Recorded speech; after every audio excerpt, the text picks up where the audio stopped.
Is a lack of apologetics in church a threat to Christianity? To put it simply, I think it is. But to give you more of a background, in a recent discussion I had with an atheist, he made a bold remark that honestly caught me off guard. I had posted an article in regards to the current political climate in our country, and I checked back a couple hours later and found that this atheist, which for our purposes we'll call him Joe, and someone in my friends list, who we'll call him Bill, had gotten into a discussion. Now I saw the discussion, and I realized that I disagree with Bill, but I figured it would be foolish for me to allow myself to get caught up in this discussion. Now what Joe, the atheist, said in response to me not addressing this misinformation on my post was this. He said, "How can Christians claim their love for truth, yet allow blatant lies to go unaddressed? No wonder Christianity is going down the drain." To be honest, this comment caught me off guard. My initial thoughts were something along the lines of, why would he even make this claim? This is completely irrelevant. But as I thought about it more, I realized that he was right. Christian silence in the face of lies is wrong, and I realize that many Christians, sadly, take the silent approach.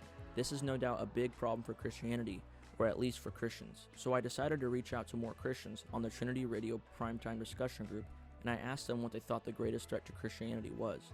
And I was shocked at how many comments I got. And in this series, I'm going to go through and address each of these threats and show that we can have confident faith even in the midst of adversity. Now, before we can work towards addressing this threat against Christianity, we first have to look at the problem. And the problem is this. Just like in my story I gave earlier, Christians are going to face certain questions or even objections to our faith. And like my atheist friend said, we aren't responding.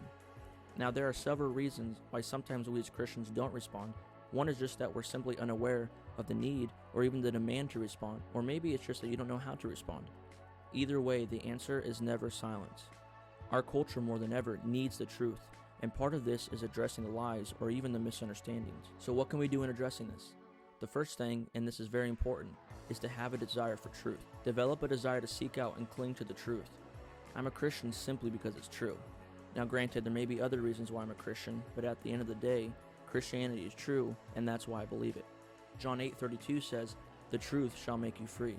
This could mean studying the Bible, or even picking up a book.